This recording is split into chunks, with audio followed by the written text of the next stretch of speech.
Hello everyone, welcome to the Market Outlook. Gaurang Shah here from Geojit Financial Services.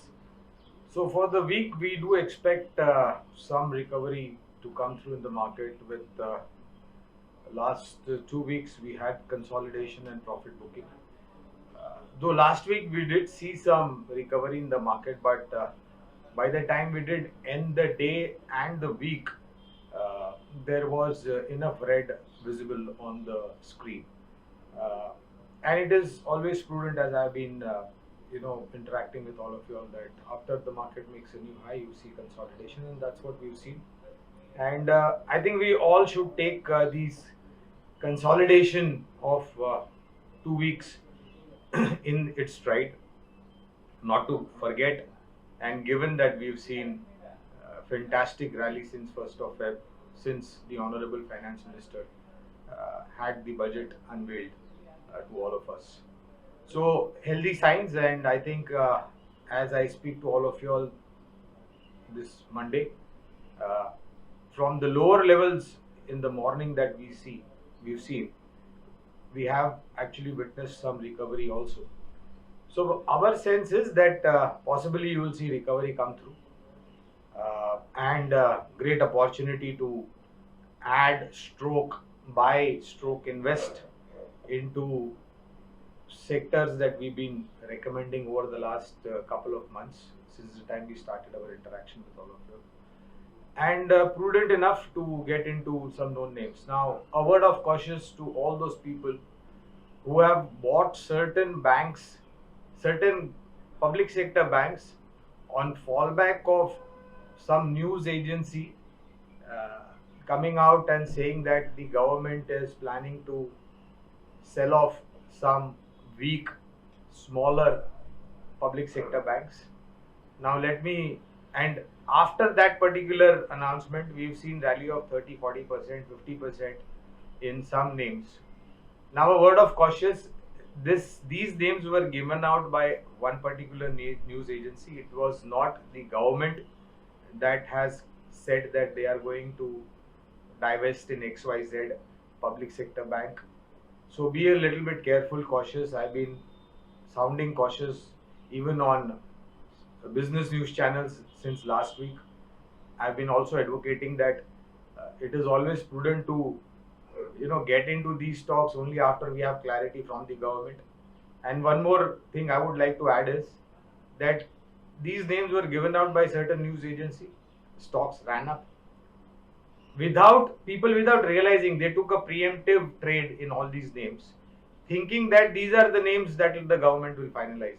And unfortunately, the fact remains is we don't know the name. We don't know how much of dilution will take place, at what price the dilution will take place, when will the dilution take place. So I think it is very necessary to be careful getting into these kind of trades, because these kind of trades will eventually end up trapping you all. So be a little bit careful, cautious. Only when you have clarity from the government, which is the sole authority on divestment of which banks, when, what level, what valuation, what price, what will be the date, when, what will be the form of dilution. So be careful. That's what first I wanted to sound a word of caution. Secondly, after third quarter earnings, you remember I've been talking about only State Bank of India as a preferred investment idea from Geojit, but we have added two more names. One is Bank of Baroda and the other one is Bank of India. After the third quarter earnings, we believe that there should be visible recovery coming through. Now, these are not the names keeping in mind the divestment theme that the government has spoken about, but these are the three names from the uh, public sector bank which we like fundamentally on earnings turnaround. So please bear that in mind. And of course, as I've been talking, private sector bank should be the first choice. So your banking, this does with the banking. NBFCs, I think strong NBFCs which are associated with uh, small ticket size lending, lending to agri sector or agri equipment or farm equipment. I did speak a couple of names last time. Strong NBFCs which are having strong business in housing finance, I think there should be some strong recovery over there. So you have strong names over there. You have HDFC Limited, you have LIC Housing, you have Canfin Homes over there. Autos would be the third one, and along with autos trends, I believe there is a strong recovery visible in auto ancillary stroke OEM segment. Now, when I say auto ancillary, includes uh, companies which are into manufacturing of tires, companies which are engaged into manufacturing of batteries, original equipment, spares, or crucial components that goes into making a safe vehicle. So you have whole host of names over there, starting with Minda Industries, you have Mahindra CIE Automotive, you have Motherson Sumi. In tires, you have JK, Apollo, Seat, MRF. In batteries, you have two names, which is under our positive coverage, Exide Industries and Amara Raja Batteries. And in autos, I think Tata Motors, after being an underdog in the last 3-6 months, has been the flavor of the auto sector, Tata Motors, and I think there's some visible recovery coming through over there. Not only in the domestic business, but also in GLR. And we've all heard last week, Tata Motors is planning to launch high-end luxury segment electric vehicles in GLR, that is Jaguar and Land Rover. So I think that should be, and they want to be a zero carbon emission company in a couple of years to come through. So I think it's a big positive, and along with that, revival in the commercial business should throw positive traction. Then you have, of course, Maruti passenger vehicle segment, M&M, Escort, Ashok Leyland, and some of the names I've been recommending for a pretty long time. So you know the entire auto basket, right from automobile manufacturing companies to auto ancillary, battery, tire companies, very, very attractive from a longish time horizon. Then you have metals, which is in focus, along with cement, and I think we had numbers of Ambuja Cement last week. Great set of numbers, and the stock has actually got re-rated. We also have been recommending Ambuja, Ultratech, ACC, Grassing amongst the large cap names. Amongst the mid cap, we like Shree Cement, Ramco Cement, Dalmia Bharat Cement, JK Lakshmi Cement, just to name a few stocks that is under our positive coverage. And in the metals pack, starting with the big boy, Tata Steel, JSW Steel, JSPL, Vedanta and Hindalco. So that's the entire universe. And you have IT and pharma also hogging the limelight along with some consumption driven stock. One more sector that I don't think I've spoken earlier is the QSR, that is the quick service restaurant. And over there you have some niche and marquee names. Jubilant Foodworks, that is Domino's Pizza. You have a recent listing in form of Burger King. Vector Foods is the other one, which caters to the inputs that goes into making a delicious, fast snack like your burgers and your pizzas. And of course, then you have Westlife. Of course, we don't have coverage over there, just to name a few of them.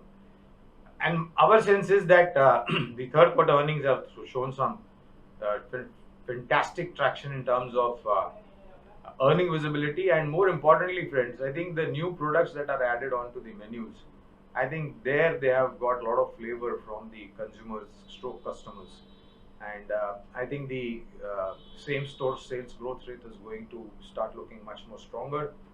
And the best part about this QSR, that is quick service restaurant, is that any kind of food inflation that spikes up the end product price, these companies have a very comfortable advantage of very conveniently passing on to the consumers by raising the price of its product on the menu. So their margins are absolutely intact. That's what I'm trying to say.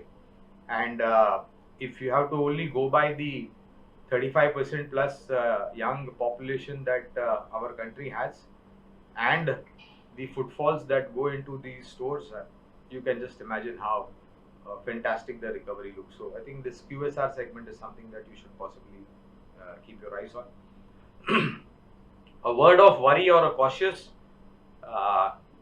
some of the cities in Maharashtra, the number of COVID related cases have gone up, and the Honorable Chief Minister, Mr. Uddhav Thackeray, has reimposed lockdown in certain cities, tier 2, tier 3 cities in Maharashtra.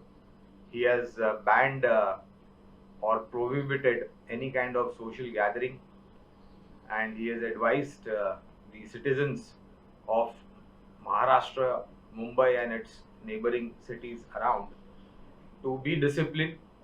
And I think it's only prudent that as a, you know, as a responsible citizen, uh, we should bear certain things in mind which are only good for our own benefit. Wearing mask, social distancing, not overcrowding. Uh, I think these are something that as a responsible citizen we should definitely listen to the state government or central government, whatever standard operating procedures or whatever care they tell us to take.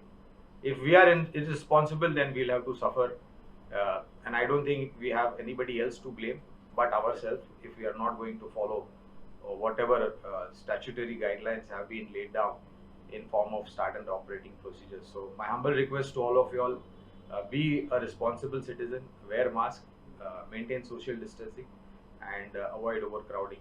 I think that's the only way we can avoid a repeat of what we have seen in the last initial part of the last maybe about 10 to 11 months.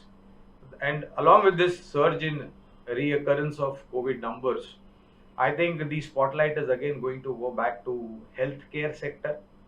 And when I say healthcare, it covers the entire, right from hospitals to diagnosis.